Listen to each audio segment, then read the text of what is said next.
AS20 earnings per share. This is basically a disclosure based accounting standard mandatory for all companies. It requires the company to present the basic earnings per share and diluted earning per share on the face of the statement of profit and loss and related disclosures as part of notes to the financial statement. However, in case of a small and medium sized company, it does not mandate disclosure of diluted earnings per share. However, it encourages them to make such disclosure. The basic objective of disclosure of earning per share is to improve comparison of performance between various companies and also the performance of the same company over a period of time. Because only on the basis of absolute number of profit we cannot make a meaningful interpretation of what the earnings and how the earning trends are.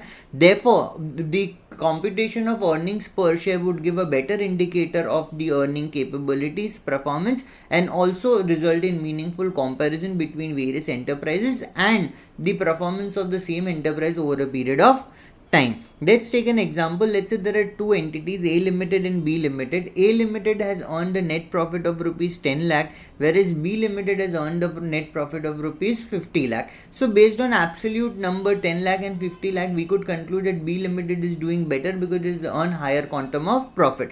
But if we state the number of shares outstanding for each of the companies, let's say for A Limited the number of shares outstanding is 1 lakh, whereas for B Limited the number of shares outstanding is 10 lakh. In that case, the earnings per share for A Limited will be 10 lakh divided by 1 lakh rupees 10 per share, whereas for B Limited would be 50 lakh divided by 10 lakh, that will be rupees 5 per share. So in absolute term, although we concluded B Limited is doing better because of higher quantum of profit, but on the basis of per share performance, A Limited is earning rupees 10 per share for its shareholders, whereas B Limited is earning only 5 per share for its shareholders. So it gives a more meaningful basis for comparison.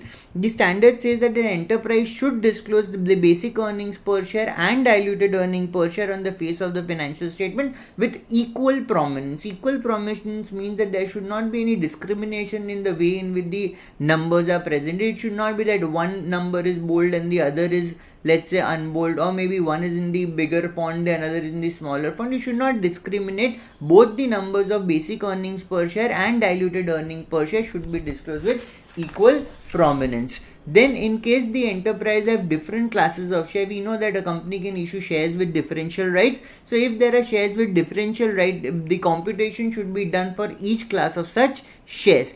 Also, the word earnings includes both profit as well as loss. So in case of loss making enterprises as well, in case during a particular year there is a loss, the earning per share would be constituted as loss per share and it has to be disclosed on the face of statement of profit and loss. Let us look at couple of definitions. Equity shares have been defined as share other than preference share.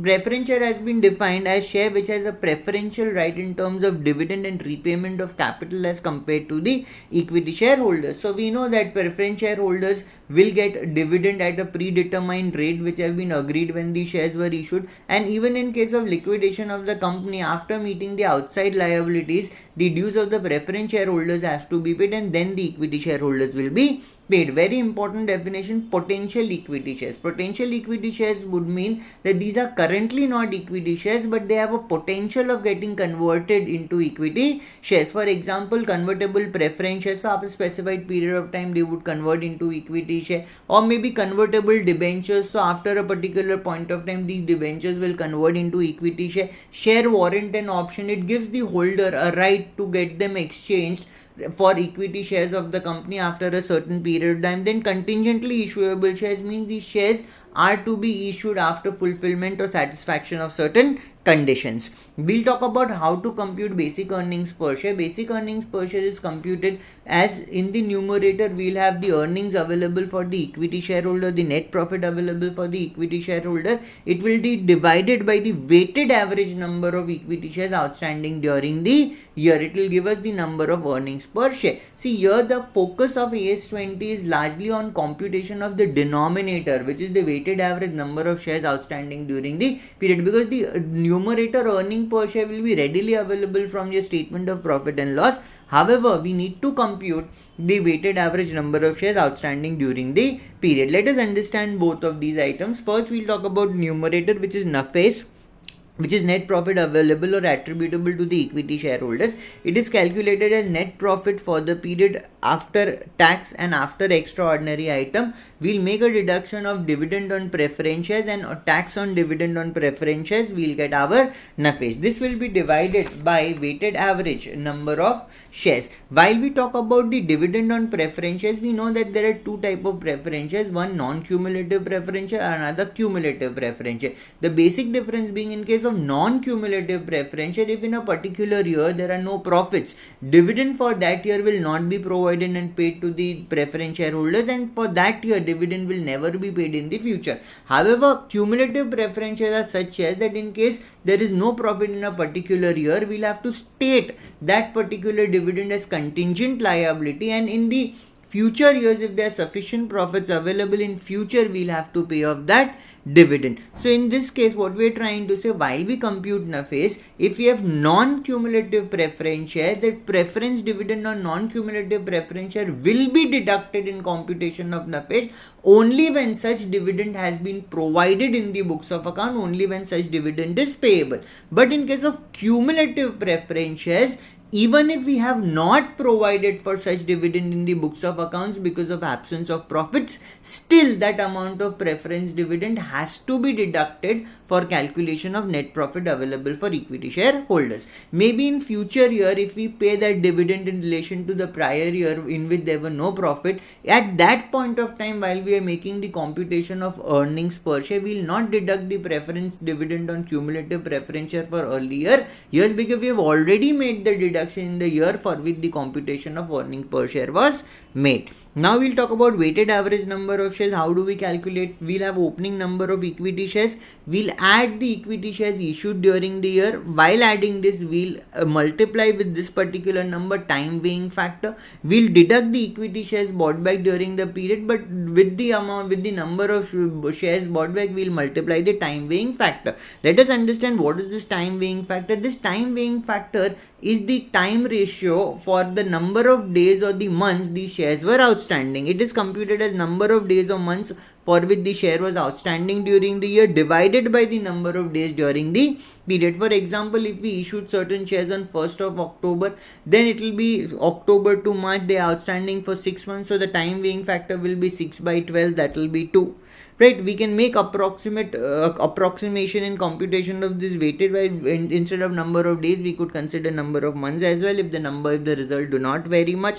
And we have already stated that the focus of this standard is on computation of weighted average number of shares. If they are partly paid shares, these partly paid shares will be treated as fraction of shares to the extent they are entitled to participate in dividend. If a company has shares of different nominal value, for example, maybe there are 5,000 shares of nominal value 10 each and 10,000 shares of nominal value 5 each. So for the purpose of, and they have same right towards dividend, for the purpose of calculations of earning per share, we'll convert them into equivalent number of shares. So we have 5,000 shares of 10 each, 10,000 shares of 5 each. This 10,000 shares of 5 each can be made into, let's say, 5,000 shares of rupees 10 each, equivalent number of shares. We'll do it for the computation of earnings per share. Now, while we compute the weighted average number of shares, right, what we need to do is we need to multiply the number of shares with the time weighing factor, which is the number of days or the months for which the shares were outstanding during the period. So when do this computation start? So we'll talk about date of inclusion of shares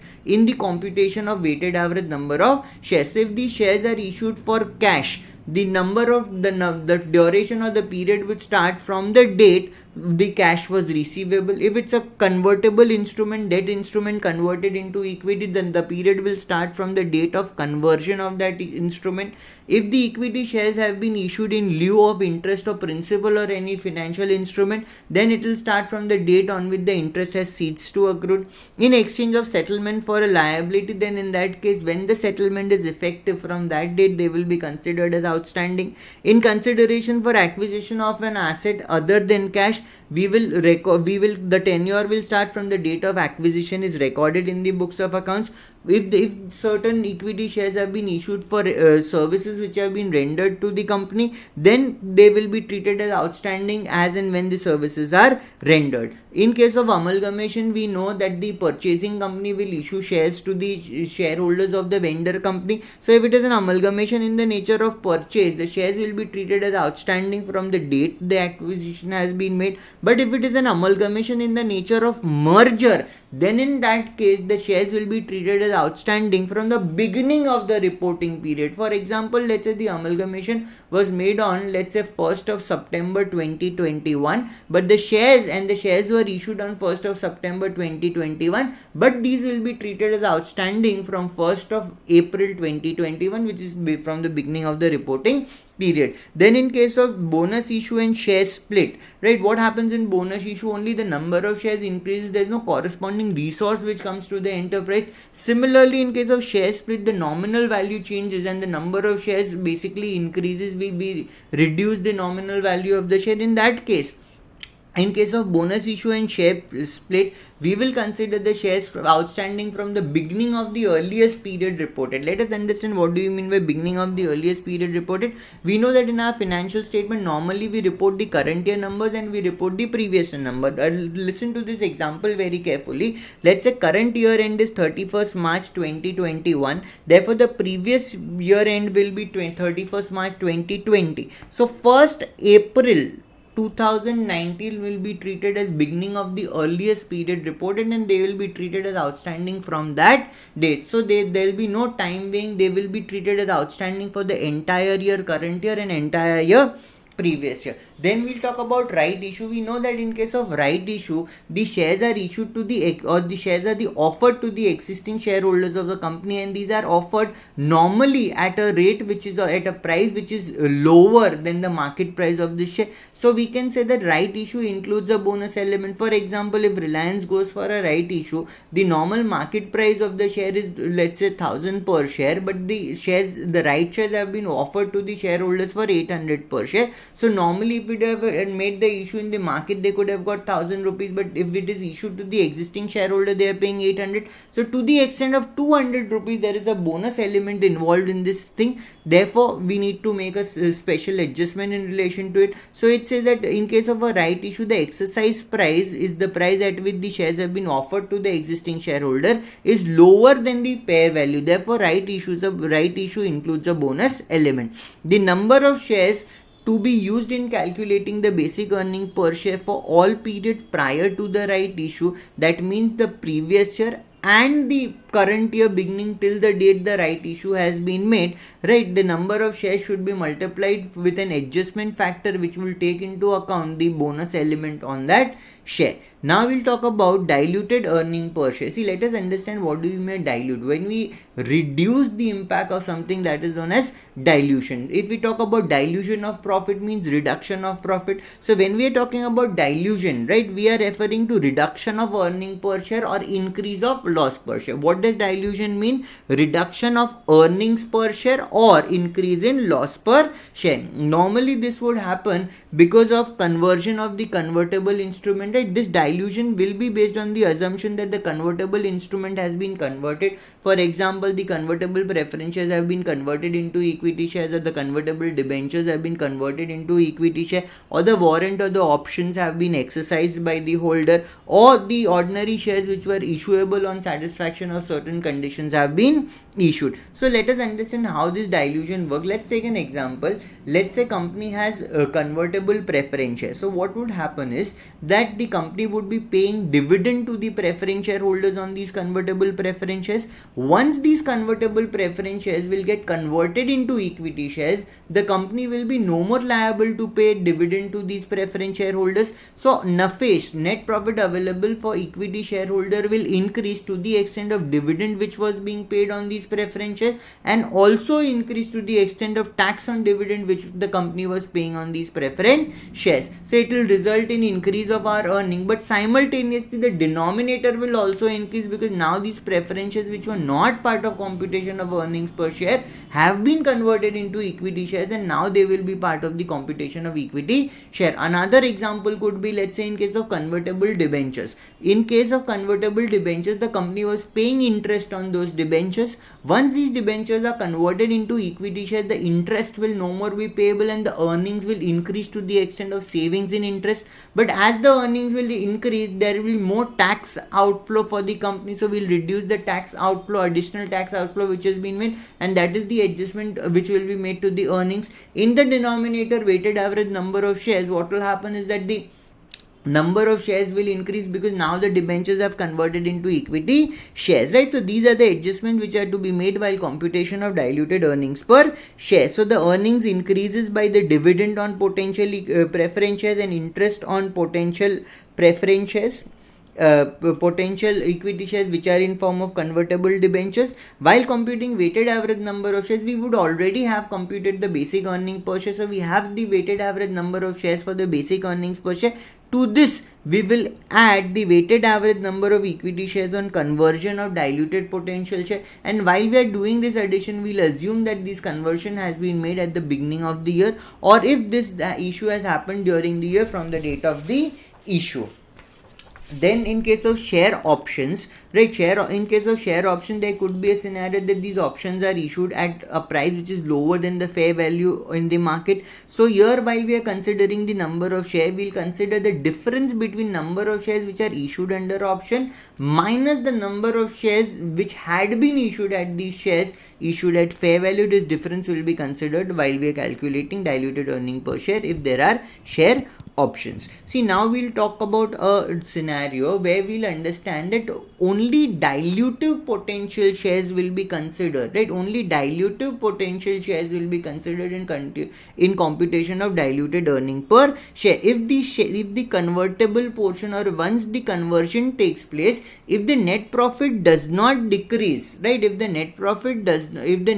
earnings per share does not decrease, it does not result into dilution. So it says potential equity shares are anti-dilutive, right? They does not result into dilution if the earnings per share increases or the loss per share decreases from the continuing ordinary operations. Then these shares will be considered as anti-dilutive, and we don't include these anti-dilutive potential shares in the computation of diluted earnings per share. So it says dilutive potential equity shares are treated as dilutive when and only when their conversion decreases net profit from the continuing operation. If the net profit increases from the continuing operation, there is no dilution. These potential equity shares will be treated as anti-dilutive, and anti-dilutive shares are never taken into the computation for the purpose of computation of weighted average number of shares for the computation of diluted earnings per share. Then we talk about restatements. In this, restatement would mean that we are making certain adjustment to previous year number, right? What does restatement mean? We are making certain adjustments to the previous year number. So if the number of equity share or potential equity share increases, right? Why have they increased? Because there is a bonus issue or there is a stock split, or decreases because there is a reverse split, there is consolidation, right? From a lower nominal value, now we have equity share of a greater nominal value. Earlier we had 5 shares of rupees 2 each, now we only have 1 share of rupees 10 each. In this case, while we are doing the calculation for basic and diluted earnings per share, right, the adjusted or the new number of the share will be taken for the current year as well as for the previous. So, and it also states that if these changes occur after the balance sheet date but before the approval of the financial statement, still in that case, right, for example, we closed our year 31st March 2021. The company issued bonus shares on let's say 20th April 2021, and the financial statement are getting approved on let's say 15th of May 2021. So while we're doing the computation of earnings per share, right? We will not consider the number of shares which were there on 31st March 2021. We will also add in that the bonus shares which have been issued, and this addition will be made for the year in which we are making the financial statement, for the year for which we are making the financial statement, and also the prior year. The calculation of basic and diluted earning per share should be adjusted for all period presented, that is current and the previous year. If these changes occur after the balance sheet date but before the date of approval of the financial statement, means it's an event occurring after the balance sheet date, the per share computation should be based on the new number of shares for all period presented, that means for that current year as well as the previous year. And this fact should be disclosed that after the year end we have made a bonus issue, stock split or reverse split, and the computation of earnings per share is based on the new number of shares which is currently outstanding. There are certain additional disclosures which are supposed to be made. We need to when there are extraordinary items in the statement of profit and loss, in the computation of earnings per basic and diluted, it should be disclosed excluding the extraordinary item. We should not include earnings which are of an extraordinary nature. Then the amount used as numerator for calculating basic and diluted earning per share, and reconciliation of that amount with net profit as shown by the statement of profit and loss. The weighted average number of equity share used as denominator for the purpose of computation of basic and diluted earning per share, and the reconciliation of the weighted average number of shares used for basic earning per share and the weighted average number of shares used for diluted earning per share should be disclosed. When we are disclosing the making a disclosure of diluted and basic earning per share on the face of the financial statement, which is the statement of profit and loss, we should also state along with it the nominal value per share. By this we are done with revision of AS 20.